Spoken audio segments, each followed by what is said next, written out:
He was a ruthless billionaire. Feared in boardrooms. Admired on magazine covers. The kind of man who could end a career with one phone call. And one day, he decided to do exactly that. He dialed his assistant's number. Ready to fire her without hesitation. But instead of her voice, a little boy answered. What that child said next did not just stop the firing. It exposed a secret that shook the foundation of his empire. A secret about sacrifice. About loyalty. About who was really holding the company together. By the end of this story, you will question what success truly means. And you will discover why the most powerful man in the room was not the billionaire, but the woman he almost destroyed. I built my empire from a room that smelled of rust and sweat. A cracked desk. One flickering bulb. Empty pockets. Hunger was my business partner. I learned to survive betrayal before I learned profit. My first investor vanished with my savings. My own brother called me foolish. Banks laughed softly behind polished desks. Success did not greet me with applause. It dragged me through gravel. Years later, I became the man they once ignored. Glass towers carried my name. News anchors studied my face. They called me a billionaire. But power hardens the heart. The day profits dropped, I chose blame over patience. Her name was Elena. My assistant. Precise.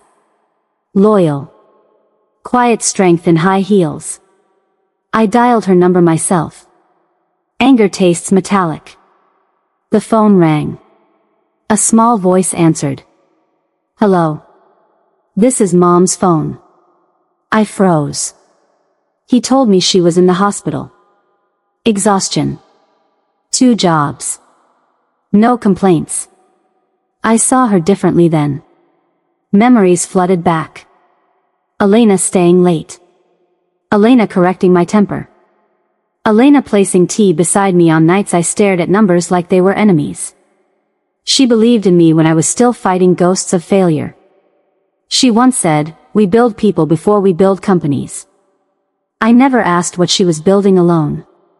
Shame burned deeper than any loss. I drove to the hospital myself. The air smelled of antiseptic and regret. Her son sat beside her bed, holding her hand as if guarding treasure. That moment broke something in me. And rebuilt something greater. I realized wealth without compassion is poverty in disguise. So I made a decision that would change all our lives. I walked back into my tower of glass. With the smell of antiseptic still clinging to my suit. The city lights looked different that night. Colder. Sharper. I called an emergency board meeting. They assumed it was about profits. Market recovery. Expansion. It was about humanity. I announced a full salary raise for every employee earning below management level. Paid medical coverage for their families. Flexible hours for parents. The room went silent. One director leaned forward. He called it emotional weakness. He warned of shrinking margins. He questioned my judgment. The old version of me would have agreed. But I remembered a boy's steady voice. Trying to sound brave in a hospital corridor. I removed that director before the meeting ended. News spread through the company like sunrise. People who once avoided eye contact now stood taller. The building felt warmer. Elena returned weeks later.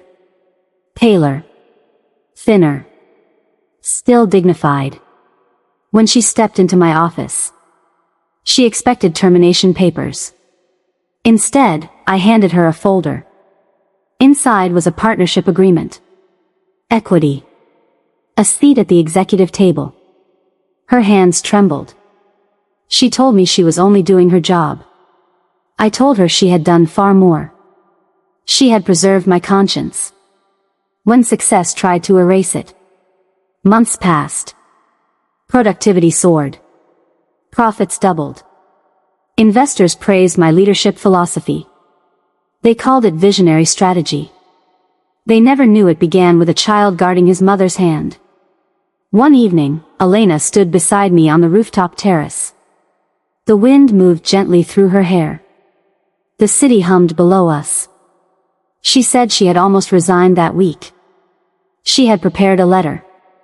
My chest tightened. If she had left, I would have remained wealthy. And completely lost. She turned toward me then. Eyes carrying both strength and something unspoken. And in that quiet moment, she asked me a question that would change everything again.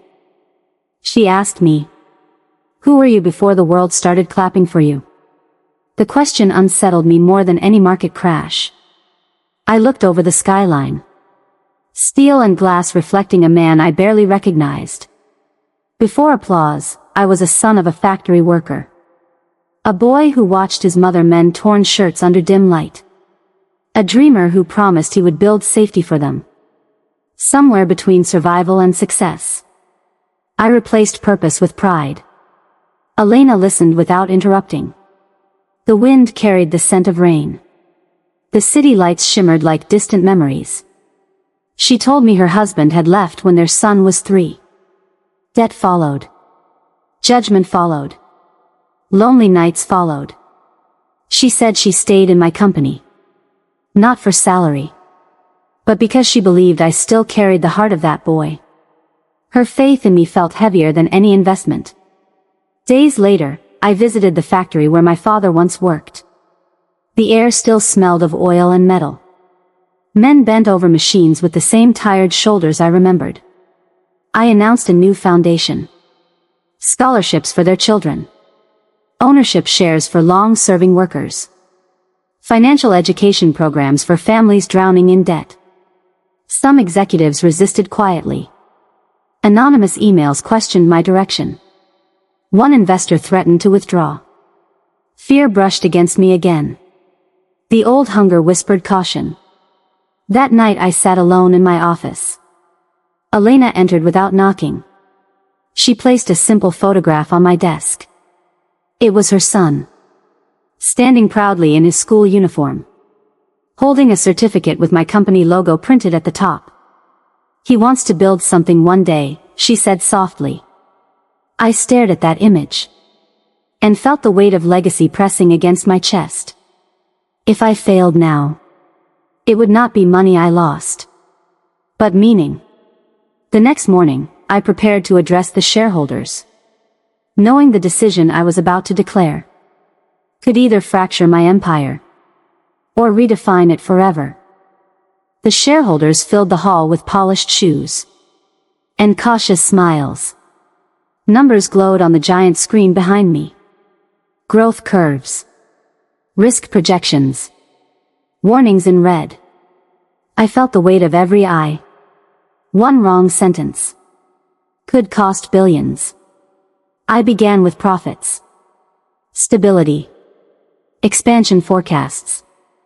They nodded. Then I closed the presentation. I told them about a factory worker who once skipped meals so his son could study. I told them about betrayal. About sleeping beside unpaid bills. About nearly giving up. Silence replaced calculation. Then I told them about a woman who worked quietly while carrying storms no spreadsheet could measure. I spoke about her son's steady voice. About courage learned too early. We can build a company that extracts value, I said. Or one that multiplies dignity. A senior investor stood. He accused me of emotional leadership. He warned that compassion does not scale. My pulse thundered in my ears. I remembered hunger. I remembered Elena's pale face in that hospital bed. Compassion, I answered, is the only thing that truly scales. The vote was called. Seconds stretched thin as wire. One by one, hands rose. Not all. But enough. The motion passed. The foundation would expand globally. Employee ownership would increase. Healthcare reforms would stand. The room shifted. Tension softened into cautious respect. When I stepped outside, reporters waited. Flashes burst like sudden lightning. They asked about strategy. About long-term gains. I thought about a boy in a school uniform. That evening, Elena found me in the lobby. Her eyes searched mine. Not for wealth. But for truth. It passed, I told her. Relief washed over her face. But something deeper lingered. She reached for my hand. And for the first time, I did not pull away from vulnerability. In that quiet touch, I understood that success is not the summit. It is the responsibility that follows. And just as I believed the storm had settled, a message arrived on my private line. From someone connected to my earliest failure. The name on the screen drained the warmth from my body. Marcus Hale. The first man who ever believed in my dream. The first man who destroyed it. Years ago he vanished with my savings, leaving me with debt and humiliation. Now his message was simple. We need to talk. It is about Elena. The air felt thinner. I did not tell her. Not yet. I agreed to meet him in the old warehouse district, where my first office once stood. The building was still there. Brick cracked. Windows dusty. The faint scent of oil and rust unchanged. Marcus looked older. Success had not treated him kindly. His suit was expensive. But his eyes were tired. He did not waste time. He said he had invested my stolen money into a tech venture. That later exploded in value. He became wealthy from the risk he took with my trust. Anger rose inside me. Slow and volcanic. Then he said Elena's name again. He revealed that years ago, when my company was collapsing, an anonymous investor bought a silent minority stake. Small at first. Patient. That capital kept us alive long enough to recover. I stared at him. He told me the anonymous investor was Elena. She had used her inheritance. Every cent. She never told me. She never asked for recognition. My knees weakened against the cold concrete floor. All those nights I believed I survived alone. All those speeches about resilience. She had been holding the foundation steady, while I claimed the spotlight. Marcus said he only discovered the truth recently, while restructuring old records. And there is more, he added quietly. The words settled like a storm cloud. If she sacrificed her inheritance for me, what had it cost her son? What had she given up? While I chased expansion and applause, I left the warehouse with a pounding heart. The city lights blurred as I drove toward her home, carrying gratitude, shame, and a question that might change everything again. Her apartment building was modest. Paint peeling near the entrance. A faint smell of cooked rice and detergent in the hallway. So different from the marble floors of my tower. I stood outside her door. Longer than I had stood before any negotiation. When she opened it, surprise crossed her face. Her son was at the small dining table. Books spread carefully under a yellow lamp. The room felt warm. Honest. Earned. I know, I said quietly. She understood at once. Her shoulders lowered. Not in fear, but in acceptance. She asked who told me. I told her it did not matter. What mattered was why. She poured tea into simple ceramic cups. Steam rose between us like unspoken years. I saw your potential, she said. Not your arrogance. Not your temper. Your purpose. She explained that her inheritance was meant for safety. For her son's education. For emergencies. But I believed, she whispered, that helping you build something meaningful would create more security than hiding money in fear. Guilt pressed against my ribs. Her son looked up at me. Innocent, trusting. He did not know the scale of her sacrifice. I never wanted you to feel indebted, she continued. I wanted you to become the man you promised the world. The man I promised the world. I had almost fired her. I had almost erased the quiet architect of my survival. My voice trembled as I told her. I would transfer shares equal to 10 times her investment. That her son's education would be secured forever. That she would never carry risk alone again.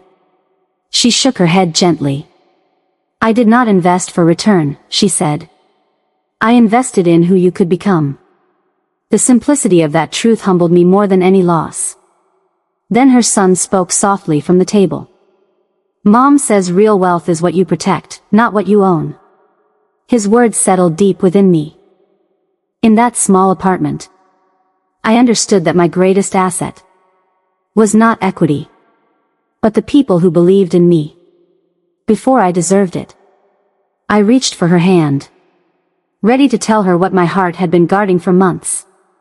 When a sudden knock echoed through the door. The knock was firm, measured. Elena opened the door. 2 senior board members stood outside. Faces tense. Voices rehearsed. They had discovered the old transfer records. They knew about her silent investment. They accused her of hidden influence. Conflict of interest. Manipulation. The words were sharp. Her son stepped closer to her. I felt something rise inside me. Stronger than pride. Stronger than fear. Truth. I invited them in. Into the small apartment. Into the peeling paint and humble furniture. This, I said calmly, is what integrity looks like. I told them she invested before she was hired. Before she had authority. Before there was power to manipulate. She did not save herself. She saved the company. Silence filled the room again. One board member looked around. At the worn sofa. At the school books. At the quiet dignity in her eyes. Their posture softened. Within days, the board released a public statement. Elena was recognized as an early strategic investor. Her partnership became official, transparent, celebrated. The story spread across media. They called it visionary loyalty. But I knew the truth. It was love expressed through courage. Faith expressed through sacrifice. Years later, our foundation educated thousands. Employees became shareholders. Families found stability. Elena stood beside me, not behind me. Her son grew into a brilliant young man, who spoke about ethics in business halls larger than any I once feared. And I learned the greatest lesson of my life. Success built on ego collapses. Success built on character multiplies. If someone believes in you when you are nothing, protect them when you become everything. If this story moved you, share it with someone chasing success. Remind them that wealth without integrity is poverty in disguise. Build companies. Build dreams. But above all, build people.